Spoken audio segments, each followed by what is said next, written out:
Sige karon guys, ang atong isgutan is about impure and pure functions. So, impure function versus pure function. Okay? So, unsa man ni sila guys ng mga functions? So, before ta maghisgutan na ato sa hisgutan ang pag-declare og variables or objects sa JavaScript kay related na sila. Okay? Actually, na sila relation in terms of the effects sa functions. So, na sila relation sila duha. So, sige, ato sa naisgutan para ma-refresh inyong kuan bagamay ba, inyong learnings. Okay.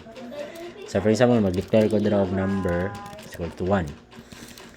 So, ang nahitabo diri guys, pag mag-declare ta og variables or constants, ang buhaton na nasa JavaScript kay i-assign nila ni sa memory.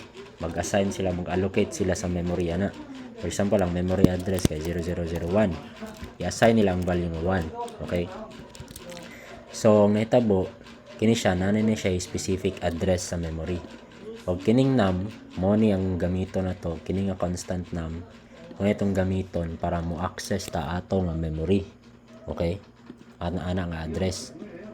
So kaning address dira po na to ma-determine if read only ra siya or pwede na to siya change or ma-reassign og bago nga value. So ato na siyang ma-define by using this keyword. So sa JavaScript na tay tulo, const, let, og var. Okay? So kung const ta, itong gamiton pasabot kaning address is read only. So once nga ma-assign siya kining nga value, dili na siya ma-reassign pagbalik, di na siya mausab. Okay. Now, unless kung i-update na to. Okay? Pero di ta pwede maka-reassign, pwede na. So, muna siyang naitabo mag-declare tag variable or constant. So, sa object, const person is equal to name, dex, age, 23, address, pagilian. So, ang naitabo po sa object guys, medyo parihara po siya ngani, pero nalay gamay nga kuti-kuti, gamay ra. So, for example, ang memory address is 002. Ano? So, sa 002, gi-assign dira ang object. Kay object man nino. Object man na siya. Dayon, ang every key, ang key dira is mo name, age, address. Nabot sila ilang kaugaling nga value. So, kani siya, another address na po na siya sa memory. Nga under ani. So, ang person nga object, i-assign siya ani nga address. Tapos, kini nga object, na po siya mga keys nga, i-assign po sila sa ilang respective nga mga addresses. Okay, so first ang name. For example, ang name gi-assign sa address nga 00001. So naadra ang name. Ang name nga Dex. Tapos sa address nga 00002 naadra ang 23. O sa address nga 00003 naadra ang pagadian address. So mao na sila. Og ma-access na to ni nga address pinagi sa key ani nga object. Okay? So ma-access ta ani nga address, dayon under ani nga address na padyoy lain kaning address para ma-access na to lang respective values. So gingana sila pag-assign dito sa memory. Okay? So muna siya. So unsa may related, unsa may relation na sa mga impure functions ug pure functions. Okay, so dili ta magsugod sa impure functions. So, okay, so impure functions, imutag impure functions. Impure functions is equal to obj. Tapos maghimo ta og const pure fn obj. Okay, so duha sila ka function. Pero before na to natawgon, i-console sa nato ang person. So, i-console na to ang person. So, ang value sa person, dex, 23, o pagadian. Muna yung initial value nga atong i-declare. Dre, muna yung value nga nasa memory. Okay? So, una, dito to sa pure functions. I-close na to na. Dito sa pure functions. So, tawagon na tong impure functions, pero magbuhat sa tag logic sa sulod. For example, ilista na to ang age.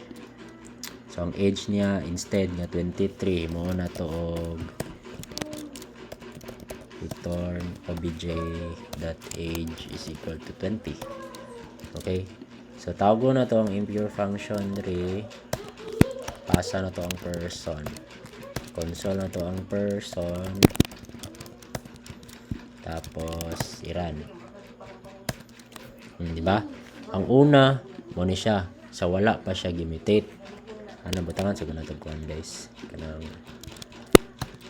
before calling impure function. Kini siya after calling impure function. Okay, so before calling, ang iyang original value is dex 23 pagadian. After calling, ang iyang value karon is dex 20 og pagadian. Ganun na change man siya. Nagipasa ra man nato siya sa argument sa function, ganun na change man siya. So ang unang nga rule ani or ang usa ka rule sa JavaScript, pag magpasa ta og argument diri sa function, dili value nga atong gipasa na, dili reference. So reference niya dito sa memory.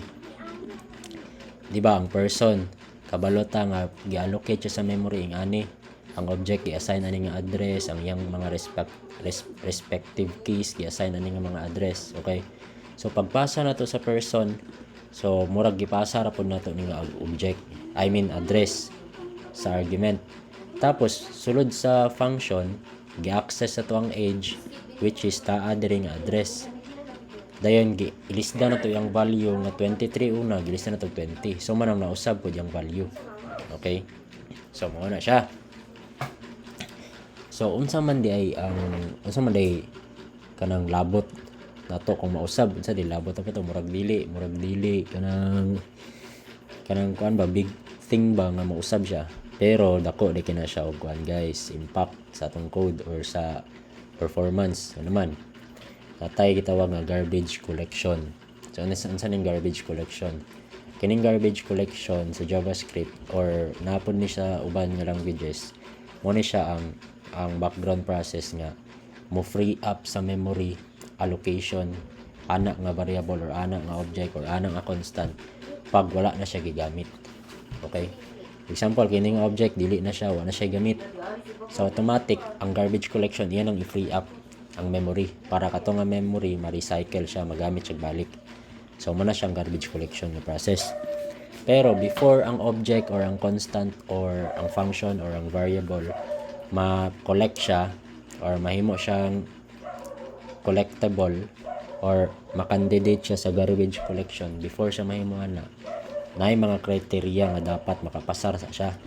Una nga criteria is dapat kana nga variable or kana nga constant or kana nga object or kana nga function walay ga reference niya or wala siya gihimong reference sa imong code. Kay kung naay ga reference niya, so dili siya pwede i-free up kay maapektahan tong data nga nag-refer niya or naghimo siya as reference.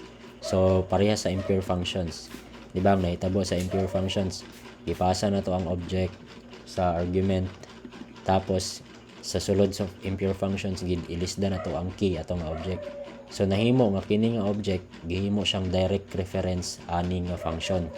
So dili ni siya pwede i-free up sa memory kay naa may function nga nag-refer niya, so di siya pwede i-free up. So kung ang usa ka object or usa ka constant or usa ka variable or ang usa ka function dili siya ma-free up ang memory, mo-cause na siya memory leak. So mo nang usahay makakuha tag error na JavaScript memory heap allocation, mo nang error. Okay, sa Heroku na kung nakasulay mo JavaScript memory heap allocation error. So mo na siya, ang cause is memory leak. So mo na siyang dapat dili gyud nato i-list down or i-direct og update ang parameter or ang argument sa usa ka object kay ato nang gimutate. Kay kung bato na to nag-mutate na to ang original reference ana nga object. Okay. So muna siyang impure functions. So balikon ako, ang impure functions i-mutate niya or i-change niya ang reference nga ang value sa reference. So dayon ang causes ana is mo cause siya memory leak. Kay kato nga object dili siya ma-collect or dili siya mahimong collectible sa garbage collection. Okay, so anita sa pure functions. Unsa ning pure functions? Kining pure functions opposite ni siya sa impure functions. Ang pure functions dili niya i-mutate ang reference, kung dili i-copy sa niya ang reference, then katong copy mao to ang iyahang i-update ang value. Okay, so for example, ato na siyang ikuan comment, tawag na to ang pure functions, close ato na. Pero before that, mag-write sa tag code unsaon man nga para matawag na siya og pure functions. Una, dapat natong masabtan unsa ang pure functions. Ang pure functions dili niya imitate ang reference. So kabalo na ta nga ang object or ang argument ang gipasa dira ang reference dili ang value. So atong buhaton i-copy sa nato ang katong argument or katong parameter. Unsa na to pag-copy? Sa JavaScript natay mga pamaagi unsang pag-copy. Una, katong karaan nga pamaagi, magamit ang method nga object assign. For example, obj copy object that assign. Mo take ni siya duha ka argument, target ug source. Ang target na to object, so magbutang tag empty object. Ang source na to katong unsay kopyahon na to, morning obj. Okay? So na tay copy. Dayon, kaya na naman tayo copy, muna ang atong ilisdan ng value. So, return obj copy that age is equal to 20. So, instead nga ang obj datong ilisdan diretso, ato sa siyang gi-copy, then asa na to gilisdan. Ito na siya. So, tawag na to ang pure functions. Asa na to ang person after calling pure ano.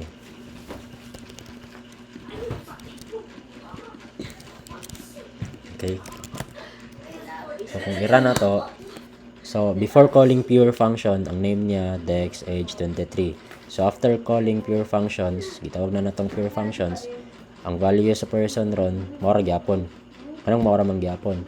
Una, kay wala na to siya gi-mutate or wala na to siya gi-listdan ang value sa reference. So ang good thing ani kay kini nga object kay magamit ta ni siya kung kini nga function tawagon. Kung wala siya gitawag kini di na siya magamit.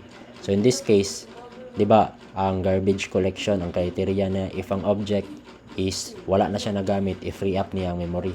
So kini siya automatic pag human og execute ani nga function, ma-free up ang memory ani nga object. So mo na siya nanganindot ana.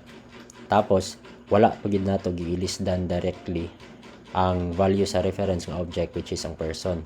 So in this case, ang person mahimo na siyang applicable na ni siya sa garbage collection. So kung ang person wala na siya nagamit, yang object wala na nagamit, so ma-free up na iyang memory. So dili na siya mo produce og memory leak. Okay? So balik ta, ang una nga pamaagi mao ni ang pag-copy, ang ikaduha ang ES6 na syntax mo tong spread operator. Ako na i-comment. Cons obj copy. So ang spread operator guys, from the word itself, spread. Pero ato sang i-determine unsa yung type since kabalo naman ta nga object na siya. Kini object ni. So unsa may object, ana man ang object. So ang pag-copy, spread lang nato siya. Obj, automatic mo copy na siya diretso. Okay. So balik. Oh, di ba mora gyapon ang output? Na index h23 before calling pure functions. After calling pure functions, mora gyapon. Okay. So kay wala man nato gi-direct og update ang value sa reference, i-copy sa man nato siya. Okay. So in summary, dapat good sa tanan natong function, dapat pure functions atong gamiton, dili impure functions kay mo cause na siya issue sa garbage collection, mo cause na siya memory leak. Og isa pa ka issue nga iyang i-produce is mo cause na siya kanang complicated nga issue baka nang matingala bitaw ka na usab ang value sa imong object nga wala kay code nga nag-usab niya. So tungod dito sa impure functions kay gimutate niya. So mo na siya ang impure functions o pure functions mga guys.